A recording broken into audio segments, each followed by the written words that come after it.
Hello, it's actually so chilly here and has been for the past week or so. It's kind of looked like it's gonna rain off and on.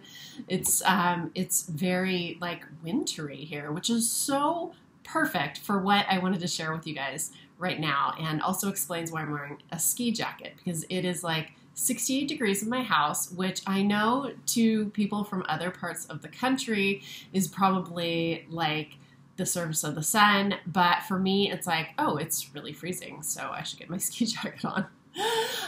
What I wanted to share with you is hygge.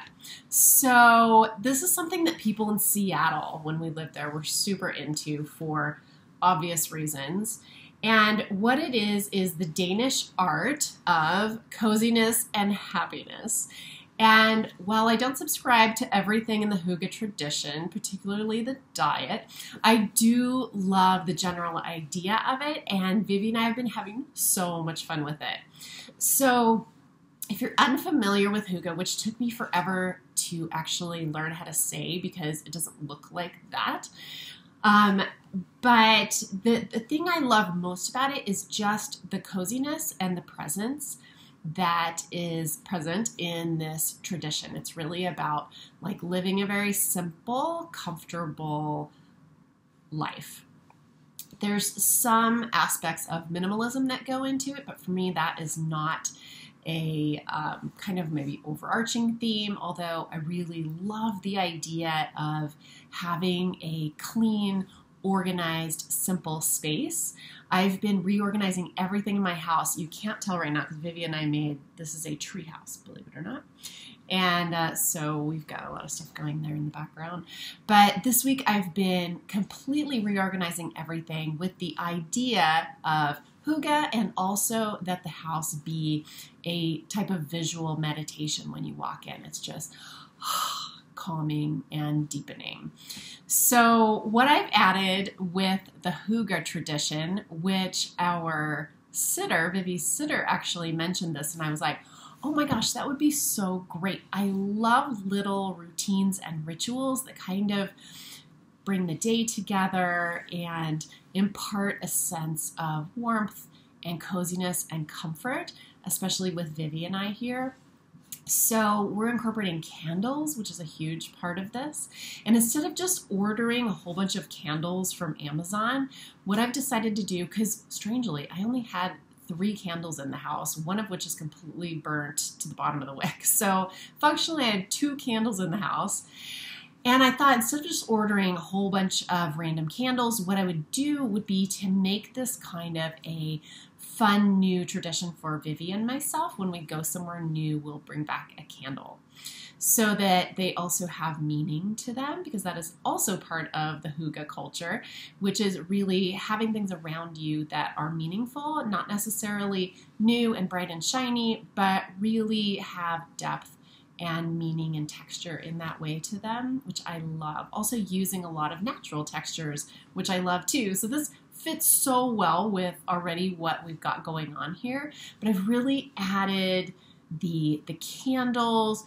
We make a drink in the morning together that we now call hygge milk for Vivi, which is basically her milk that we make. And then I've added a couple of dates and some really warming spices, cinnamon and a little bit of vanilla and nutmeg. And she just loves it. And so every morning she asks for her hygge milk. And I will make myself a tea. And if we're really on it, we will sit on the couch together and have our hygge drinks and have a hygge chat. So we start the day out like that. And it's just so cozy. We have a super cozy blanket, which is right here. It's actually a Christmas blanket, but it's gray, so we'll keep it around. It matches. And throughout the day, we have our candles going. We have lights on. A lot of times, this particular space can seem kind of cold. I've been in a lot of people's apartments that are either similar or exactly the same as mine. And I noticed how much of a difference it makes having the sort of warm decorative elements in here and comfy elements. So I have rugs everywhere. I have pillows of different textures. You can see I love texture. and softness and comfiness and everything. So our couch is even just very soft. Everything is very comfortable in here. So I already had that going with lots of, like I said, different natural textures and natural elements. Obviously, I have plants everywhere. So all of this is also really noise dampening, which was my initial sort of intention with the place, because it was so echoey, because the floors are wood and ceilings are very high, and it could be kind of like an industrial feeling space. But adding all of those comfy, cozy hygge elements have made it very warm and not echoey, and I'm loving it a lot. So also ending the day, we sit on the couch and maybe watch like something short, an hour or so before Vivi goes to bed, and have more hygge drinks and our blanket together and just a lot of coziness. And then in the morning when Vivi wakes up, she also usually comes into my bed, and we call that hygge time too, where we have a cozy blanket and we just play and snuggle in bed for a while. The other thing behind me right here, you can see I just ordered it, is a little tiny fire pit for my, we call it the sunny sun deck. I have a little tiny sun deck that we have made really nice with some lavender, different kinds of lavender flowers, a couple of other plants, and then I have a little very small two-seater bench, like garden furniture, a couple of chairs out there.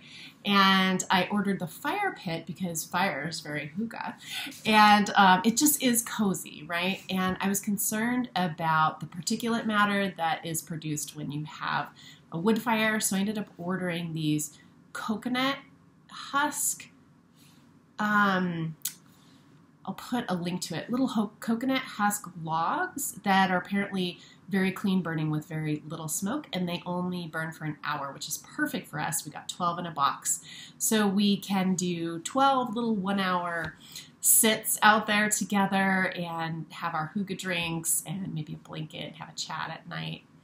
And then it's just an hour. So, or we can just have it burning and I can see it through the window here, which would also be very cozy and nice. And I love doing this even in the summer, especially in the summer with the warm nights, being out there and having a fire. And I just anticipate having a friend or two over once a week and really enjoying that space, because that also is another aspect of hygge, is really community and kind of sharing your space in sort of a loving way and providing for people. So I'm just loving this. It really fits in with everything that we've been doing, so I thought I would share that. This particular book is by Barbara Hayden. I have not read any other hygge books. This just gives kind of the basics to all of it, so it worked for me. So if you want to check that out, it's a very short read. It's not even 100 pages. So yeah, that's just something we've added and have been doing and have been enjoying so much, and that I wanted to share with you. So have a wonderful day.